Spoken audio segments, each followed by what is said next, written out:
What's up, internet friends, founders, and the entrepreneur curious? You've made it, and you're here. It's Venture Daily with me, Peter Saddington. What's up, guys? I hope you are having a wonderful February 11th. It's Tuesday after all, and we are into the week. I was actually talking with a friend just yesterday, and he was telling me about how Mondays are some of his favorite days. And I asked him why? Why is Monday, of all days, why is Monday one of your favorite days? And you know what he responded with? He said, Mondays are his favorite days, and the reason is because he gets to set the tone for the week. Now, I had a couple of questions about this, but the whole idea essentially was, how do you set the tone for the week on Monday? I mean, it seems like a lot of pressure to make sure that Mondays are awesome so that you can set up the rest of the week for, consecutive awesome days, Tuesday, Wednesday, Thursday, and Friday. And I said to him, that seems like an awful lot of pressure to make sure that Mondays are absolutely perfect, pristine, within your control. But you guys know, just as much as I do, that as founders and on the entrepreneur curious for sure, you guys know that almost nothing's in our control. Even if you're a venture capitalist, nothing's in our control. And so I was questioning his logic around Mondays being his favorite day, but he hit me with this, and this is something worth considering. He said, given that he can choose his attitude, and I kind of knew where he was going with this, but he said, considering that he can choose his attitude, he chooses Mondays to be the happiest day of the week. And of course, I argued with him a little bit because I was like, come on, bro. I mean, like, as much as you can choose to choose happiness, to choose contentment, to choose being grateful, to choose being a good person on Monday, shit happens. People can cut you off on the way to work. Your boss could wake up on the wrong side of the bed. Your colleagues could get sick with, coronavirus and spread it over to you, turning you into a zombie. I mean, there's a whole... Yeah, you don't want any of that to happen, guys. But I was saying, there's a whole lot that you can't control. And he said, it doesn't matter if you can't control it. He chooses Mondays to be his day of reckoning. His Mondays are his day in which he chooses positivity. And you know what? In some ways, I can agree with him. So I hope that you guys had a happy Monday, a wonderful Monday. It is Tuesday, and we're getting into it. We have a great show for you. Today, we're going to be talking about a couple of things. Number one, I don't know if you guys have heard, but Ginni Rometty from IBM is stepping down. Now, this could have big implications for IBM moving towards the future, and it's important to know what happens when these big shifts in leadership happen. The second thing is that Google is strengthening its lobbying. It's strengthening its lobbying in DC. It's getting more people involved in DC, so the people over who are making, legislative decisions over search and Google are in the know about Google's products. I wonder what they're positioning themselves for this year. It's going to be more acquisitions, more mergers, more taking over of all the data that we have in the world. Could be one of those things. And last but not least, Amazon is crushing it. And so we're going to be talking about this in our third news bit. Amazon has hit the trillion mark. Wow. Amazon has hit the trillion mark, which also is going to segue into my final word of the day, or the final part of today's show, where I'm going to be talking about hating on billionaires, because I've been seeing that in the political arena, especially on the tweeters for some of the people that I follow on Twitter who are a little bit more, let's just say, politically minded than I. I don't pay politics too much mind, but there are individuals who allow that to be pretty much front and center of their frontal lobe and their frontal cortex. And so they're always talking about that. And I want to give my 2 cents on hating on billionaires when it comes to the political arena. So you might want to stay for that at the end of today's show. So we're going to be going over 3 news bits. We're going to be talking about Ginni Rometty at IBM, Google growing its powerhouse of leadership over in DC, and Amazon going bigly and hitting $1 trillion. We're going to be talking a little bit about some venture deals and why, last but not least in today's final word, why hating on billionaires might not be a great idea. It's today. It's Venture Daily.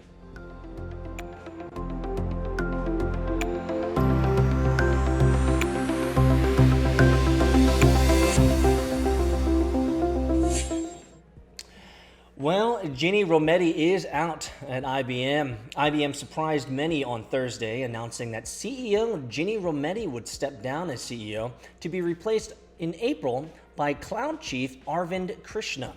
So why does this matter? Well, though some had expected IBM might make a change in the next year, the timing jolted many inside and outside the company, with Rometty having just recently held court in Davos, unveiling a new call for targeted AI regulation. So what's driving this news? Well, Krishna, a 30-year IBM veteran, was a key driver of the acquisition of Red Hat and has been leading the company's effort to grow its position in cloud computing, where Microsoft, Amazon, and Google have been the leaders. Rometty, who spent 40 years at IBM and 8 years as CEO, will serve as executive chairman until the year's end and then retire. I wonder if this has something to do with Q. By the way, I have no idea why that came out. For those that know, I have no idea. It just came out of my spine, kind of like acid. The company also named Red Hat CEO James Whitehurst to be IBM's president effective in April. Flashback, during Rometty's tenure, IBM forged close ties with the Trump administration, acquiring 65 companies, most notably its $34 billion purchase of Red Hat, and pushed into quantum computing and other areas. However, the company saw revenue shrink over her tenure, including for 5 straight quarters, before reporting 1% growth for the fourth quarter of 2019. Maybe, just maybe, she's going out with a bang. That 1%, guys. You guys know, every day, 1%. I don't feel so bad about it. IBM has also cut ties as many hundreds of thousands of workers in recent years, Bloomberg reported, as it is staffed up in other areas. So what's between the lines here? Well, IBM was late to the cloud game and now focuses on helping companies coordinate their technical needs between their own servers and public clouds like those from Microsoft, Google, and Amazon. In an interview last year, Krishna told us that IBM could use the Red Hat deal to make the approach work. Customers, he said, are looking for the flexibility to host their own software one way or the other one day, move this same setup to a cloud provider and next, and still change the flexibility to change cloud providers down the road. What users are basically wanting is a lot of flexibility. We strongly believe there's a massive opportunity to create a common platform that goes across these clouds, Krishna said. But even in that area, IBM still faces competition from Dell and Google, among others, per Gartner's Craig Lowry. Quote, if anyone can do it, they have the potential. And I think this step shows that they are very serious, Lowry said. So some of the reactions to this change is, well, Rometty shared the news with about 300 of IBM's top executives from around the world at the company's senior leadership meeting and received an outstanding or a standing ovation. Investors seem fine with the moves, sending shares up more than 4% in after-hours trading. So what's next? IBM needs to make the Red Hat deal pay off, Lowry said. The market has been very clear in telling IBM that its strategy is not up to snuff. Well, this could mean some pretty significant shifts in the cloud computing area, and specifically with this new CEO, it seems like IBM might be focusing more on cloud infrastructure and taking a bite out of that. Who's to know? IBM, in many of the younger generation's mind, is an old behemoth. We understand that IBM's been around, but it hasn't been that relevant. And I wonder if this is the opportunity for IBM to come back with a vengeance. Let me know in the comments below. Next up, Google gathers DC policy pros. Well, Google bought a slew of DC policy experts to its Mountain View, California headquarters this week for a summit. People familiar with the event told Axios' Margaret Harding McGill. The move comes as the tech company seeks to deal with increased scrutiny from Washington. So why does this matter? Well, Google is in the midst of reconfiguring its approach to a newly aggressive Washington, and it cut its lobbying budget last year. With this event, the company aims to make sure DC influencers from across the ideological spectrum understand its products better, and essentially ensure that Google can continue to control all of your data and essentially the entire world. So what are some of these details? Well, roughly 50 people from groups ranging from Public Knowledge to Americans for Prosperity are attending the event that Google, according to an invite obtained by Axios, is billing as the first in a series of quarterly policy and product summits essentially probably mostly marketing their ideas and making sure that everyone present, well, toes the line maybe. Google will present an interactive program designed to dig into timely and relevant subject matter and to strengthen connections between our valued partners and our broader teams, according to the invite. That includes briefings and discussions on products such as search, advertising, and artificial intelligence, according to a person familiar with the event. Speakers from Google's DC office included Karan Bhatia, Vice President of Global Policy and Government Relations, and Mark Isakowitz, Vice President of Government Affairs and Public Policy. Other attendees include former FCC Commissioner Mignon Claiborne, Americans for Tax Reform's Katie McAuliffe, and the Competitive Enterprise Institute's Patrick Hedger, and Deborah Berlin, Executive Director of the Project to Get Older Adults Online, or Project GOAL. Get Older Adults Online. Wow. I'm going to be honest, that name is really lame. Between the lines, well, it's common for companies such as Google to host gatherings of policy experts. Outside voices can be critical in shaping federal policymakers' views. So in an area of growing mistrust of Silicon Valley, companies like Google may find indirect influence more effective than direct lobbying. And frankly, this gives them the opportunity to have one-on-one conversations. Not aggressive conversations, but, one-on-one conversations with these lobbyists and these reporters and people like that, telling them that, hey, it's probably, hint, hint, it's probably, nudge, nudge, probably in your best interest to play the game with us. You know what? People are people, right? Ain't that the truth, guys? People are people. Well, in an era of growing mistrust of Silicon Valley, companies like Google may find indirect influence more effective than direct lobbying, which I just covered. So what are they saying? We've long engaged with organizations from across the political spectrum that focuses on technology issues, a Google spokesperson said. And we're always glad to have the opportunity to host people at our headquarters to explain our products and the work we do to innovate. The work they do to innovate, huh? I will say, what work is that, Google, these days? What work are you doing?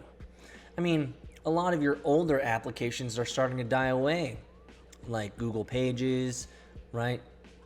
The feed burner was, man, you guys can Google this. I can't even remember all the Google products that are being slowly phased away. Picasa, is that still around, by the way? I love Picasa when it was useful. And so slowly, Google's just becoming a system to basically manage everyone's data. It's used by the government. It's used by all the three-letter agencies to track and control everybody. It's connected with all the other big behemoths, right? Your FANGs, your Facebook, your Apples, your Amazons, your Googles, what is it that Google does these days? Maybe it's just that they're here to take over. And they're getting DC deeper in their pockets. Maybe that's what it is. They're just getting DC deeper in their pockets, which, let's be honest, if you were Google, wouldn't you want to do that? Leave a comment below if you disagree. Last but not least, in today's third news bit, Amazon's big earning beat. Whoa, they crushed it, guys. Amazon's market capitalization rose above $1 trillion. $1 trillion in after-hours trading on Thursday after it posted earnings and revenue that exceeded analyst expectations, says Axios' Scott Rosenberg. So why does this matter? Well, Wall Street has wondered whether Amazon's huge investment in one-day delivery and cloud services would depress its financial performance. This quarter, at least, gave investors a positive surprise. So what's the numbers? Well, Amazon reportedly per-share earnings of $6.47, well ahead of the FactSet consensus estimate of $4.04. Revenue was at $87.44 billion compared to the expectations of around $86 billion. And in addition, Amazon announced it has now 150 million Amazon Prime subscribers, including me, guys. It's kind of changed my life. If you want to know, ask me questions. I can tell you how it's changed my life. That's shy of Netflix's 167 million global paid subscribers. But unlike Netflix, Amazon doesn't offer a geographical breakdown of their subscribers. The majority of Netflix subscribers are international. That number is up from over 100 million almost 2 years ago. On the advertising front, Amazon reported that its other category, which is mostly made up of advertising revenue. Many people don't even know that Amazon has ad revenue. But it was up 41% year over year to $4.7 billion. Yes, that's with the B, billion dollars. Amazon's ad business, while growing rapidly, is notably different from Google's in that it's mostly marketers paying to promote their products in search. Amazon also announced that its Fire TV hardware product, which competes with Roku and Apple TV, has now more than 40 million active users worldwide. Well, Amazon has certainly changed the game in many ways, and this earnings report doesn't surprise me. They're continuing to innovate, continuing to crush it, even with the negative stuff that's going on in terms of lobbying, in terms of protests of their employees who are a little bit salty about the agreement they made, which I don't ever really quite understand. You guys have probably heard about the employers. Actually, I covered this in a previous Venture Daily show about employees picketing and protesting Amazon and its climate stuff, its climate policies, its policies or its decisions on climate. I don't get that, guys. I don't get it. Why you would spend time, you would get hired by a company, reading all the fine print and say, hey, look, we're going to trade you a salary, and that's it, money. Forget the position title, none of that matters. We're going to trade you money so that you can provide us value with your brain. Because no one's doing manual labor anymore, right? We're gonna pay you money, and you're gonna give us value from your brain.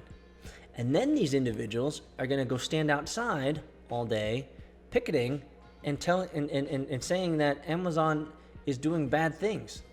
It's like, bro, it's kind of ungrateful, if you ask me. But then again, I don't have deep passions when it comes to social justice issues.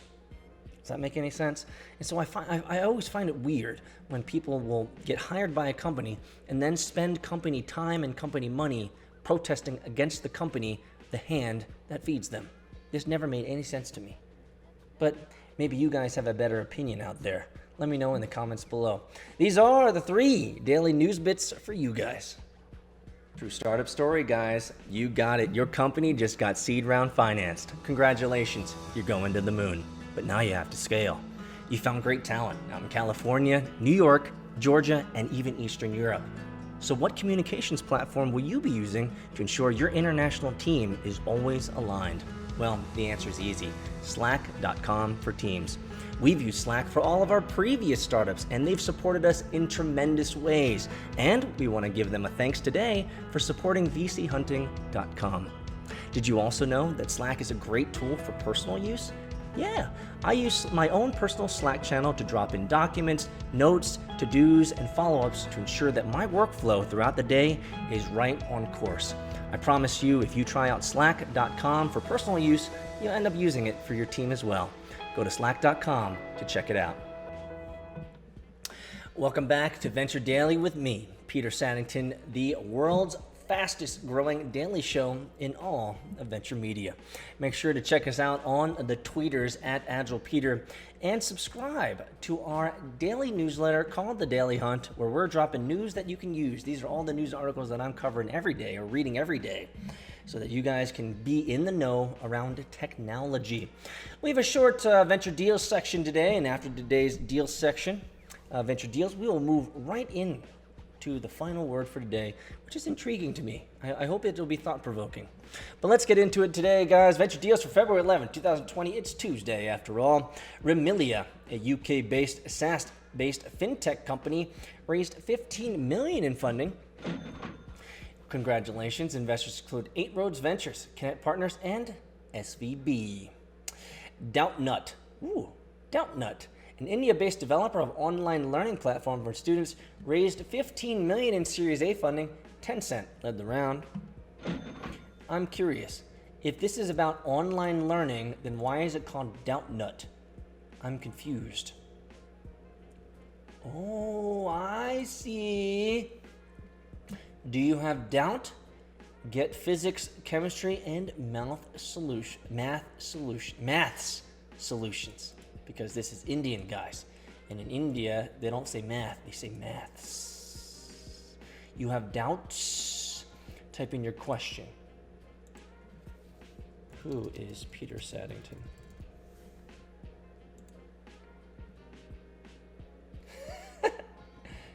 St. Peter? Well. Who is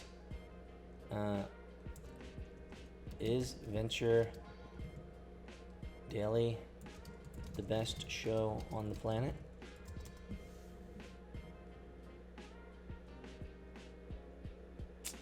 Well, Doubt Nut, you're not really working out for me. Maybe, just maybe, I'm not the user you're actually looking for. Gotcha, bitch. Cascade Windows, a portfolio company of Center Oak Partners, acquired Amerimax Windows and Doors, a Norcross Wow.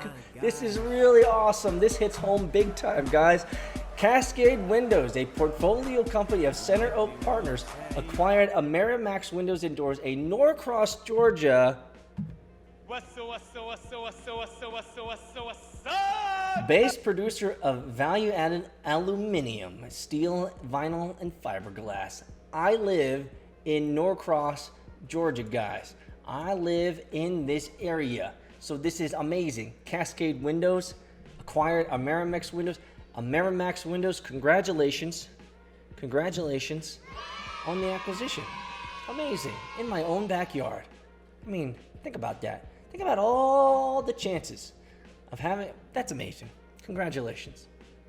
Worldline will acquire Ignacio in cash and share deal that gives Igenico a valuation of $8.6 billion. Not bad.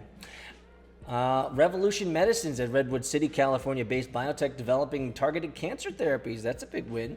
Says it plans to raise $150 million in an offering of 10 million shares. Congratulations. Berman Capital sold ILC Dover, a Frederica, Delaware-based New Mountain Capital. Not bad. Vestar Capital Partners, a New York-based private equity firm, raised $1.1 billion for Vestar Capital Partners Fund 7. Not bad. Turn River Capital, a San Francisco-based private equity and venture firm, raised $420 million for its fourth fund. $420 million? Smoke weed every day. Did you know that there's even more value than just audio or video? Follow us on Twitter, Instagram, TikTok at VC Hunting, and make sure to sign up for the VC Hunting newsletter, where you'll be able to get weekly news on venture capital, startups, founder stories, and the occasional wisdom extracted from Peter's brain. Go to vchunting.com to sign up. And now, back to the episode.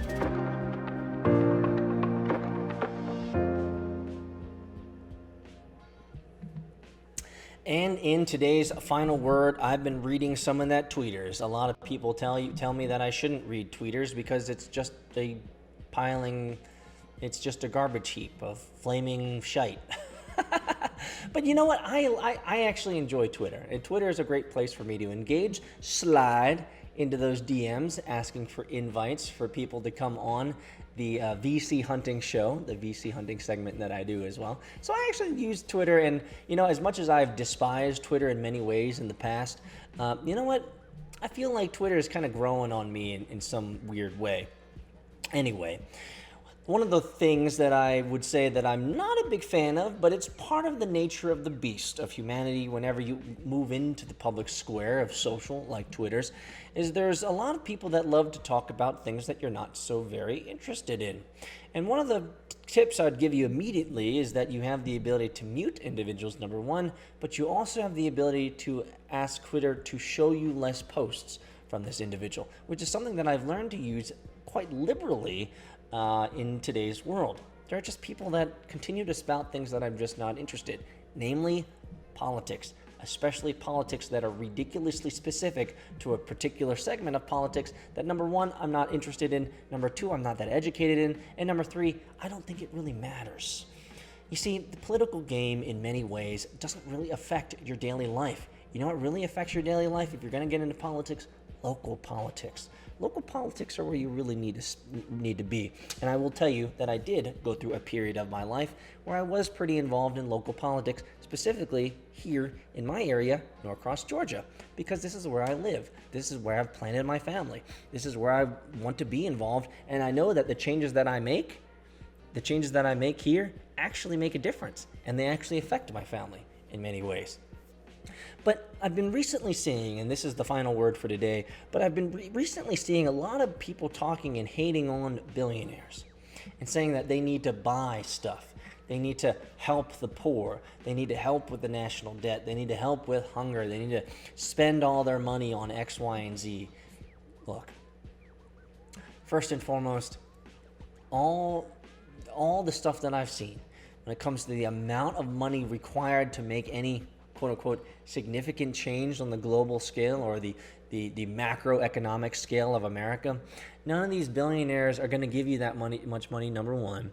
Number two, it's just never going to happen. And number three, they don't even have enough money to really solve all the real problems. And if they gave it to the government, let's be intellectually honest. How often has the government leveraged the taxpayers' money to actually really improve the lives of overall Americans en masse? Do I have a crickets? No, I have a Beat Connect. Beat Connect! Because that right there, guys, Beat Connect, if you're not familiar with Beat Connect was a scam. Okay, it was a cryptocurrency scam. The government, in many ways, is just like Beat Connect. Beat Connect! No! Seriously. Gotcha, bitch! And so, why is this hate on billionaires? Let me reset. Maybe for those that are listening out there, let me just reset this idea for a second. You have to understand, I think people have to remember, there's this really powerful thing that happens in a market economy. And it works like this.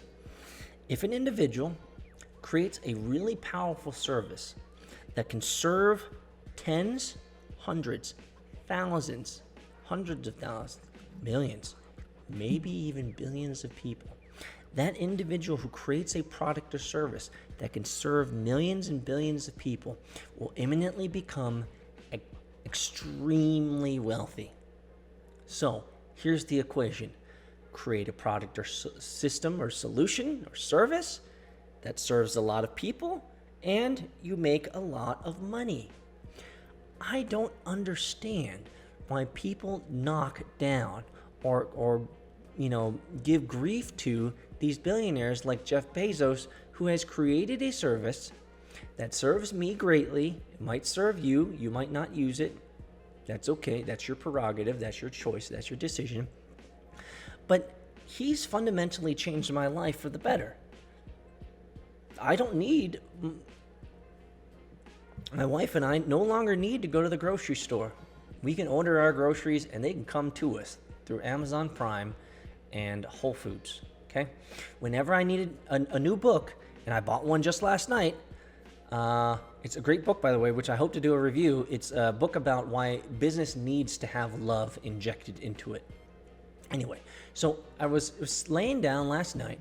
I was doing the nighttime routine with my daughter. She was reading, because we're always reading together and hanging out and chatting, and I was buying a book. So I bought a book on Amazon. It'll be here in the next couple days because I'm cheap and I don't buy the new ones. I buy the used ones.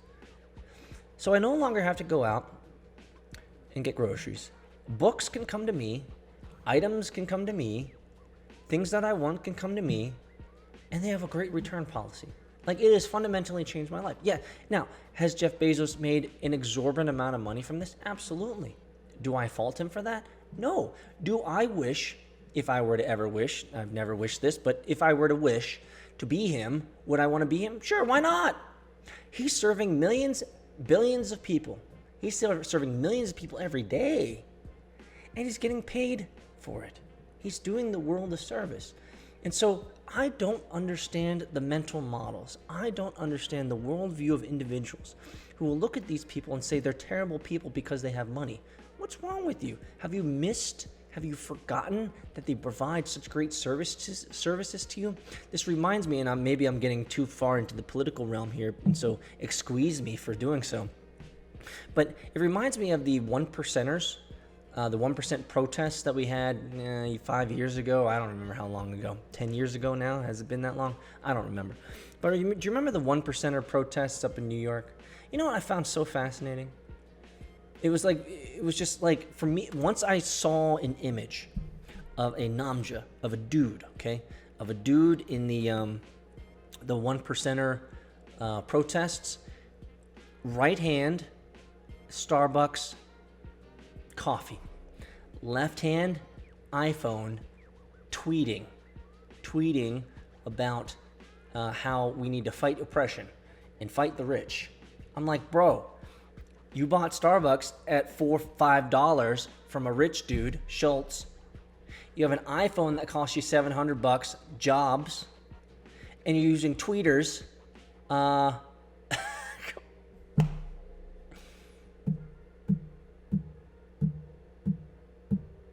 can you hate on those that make money, providing you amazing products and services that make your life better? I think we need to readjust our worldviews. I think we need to rethink not only rethink, but just think before we begin to bash on other people, especially those who have gone before us and those that are in many ways ridiculously successful and have earned money commensurate with the amount of value that they provided the world. Lest we forget, guys. Lest we forget. So that's my final word, guys. Maybe the whole idea around the final word is just STFU.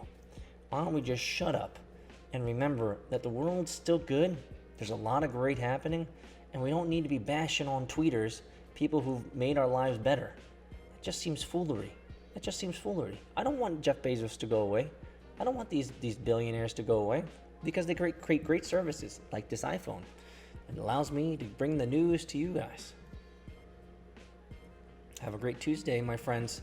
Enjoy it. And remember, since you had a great day Monday and you focused and chose that Monday is going to be a great day, I hope Tuesday you're choosing to have a good one as well. I'll see you guys tomorrow.